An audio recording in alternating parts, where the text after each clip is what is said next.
Shout out everybody. So, mag-sit down vlog ako, and this is MV. So, gusto ko lang i-share sa inyo yung thoughts ko, yung mga realization ko sa buhay this 2026. And ayan, alam naman natin, hindi lang ako nag-iisa, na ang daming nating pinagdaanan. Hindi lang today, hindi lang yesterday. So, I think normal na sa buhay natin na palaging madami tayong pinagdadaanan. May mga hamon sa buhay dahil we are human. But ngayon, meron akong na-realize sa buhay na when you're getting older, when you're getting yung parang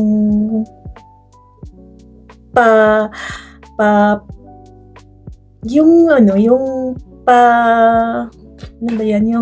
palapit na yung makuha mo yung goal, naging matured ka na. Yung walang positive thoughts. Alam mo yung positibong tao ka na, parang, ewan ko lang sa iba, basta I'm so blessed kasi sa ako ngayon, parang ang hirap ko ng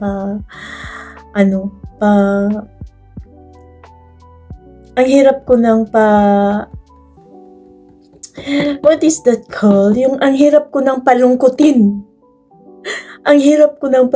Kasi andito na ako sa level na matured na positibo na yung takbo ng buhay ko. Halimbawa guys, it's normal lang na nagmahal ka.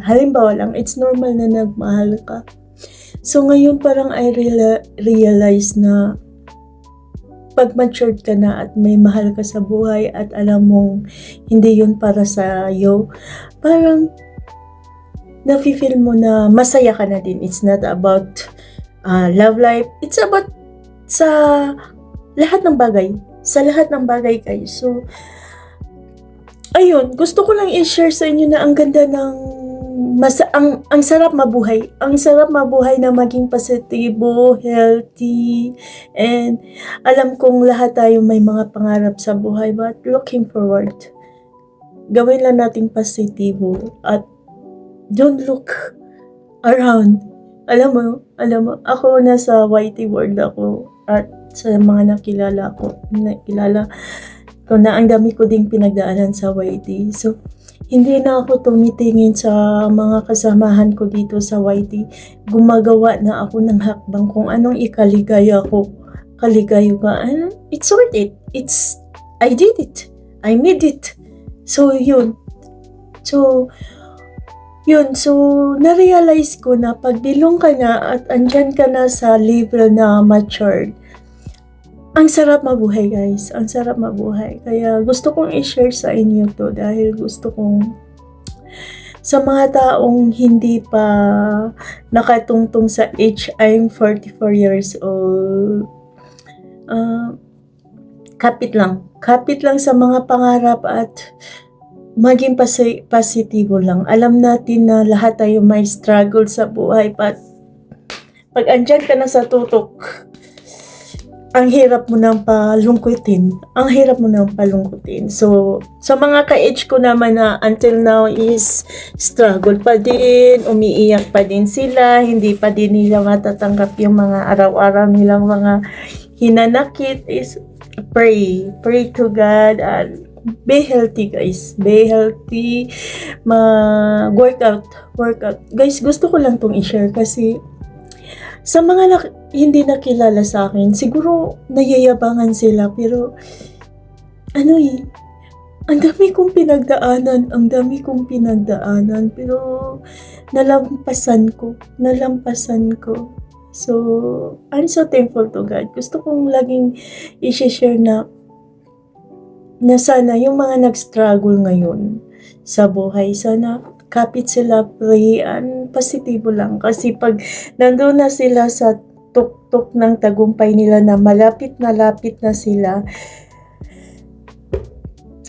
diyan na magsimula na maramdaman natin na we are human. We are human. Ang sarap mabuhay pala sa mundo. Ang sarap pala mabuhay sa mundo na create ni God. So, ayun. So, na-realize ko lang na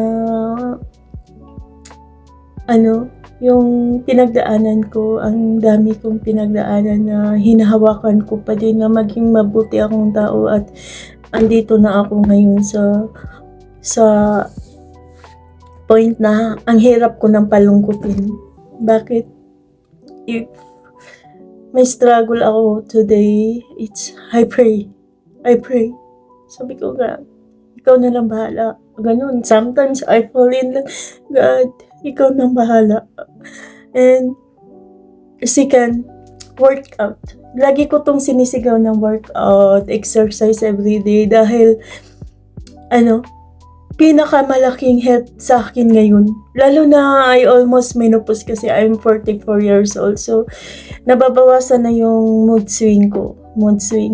So, yun. Gusto ko lang i-share sa inyo para kung ang mga tulad ko na nag-struggle ay, ayun, kapit lang. Pray, positive. First of all, love yourself. Kaya alagaan ang sarili.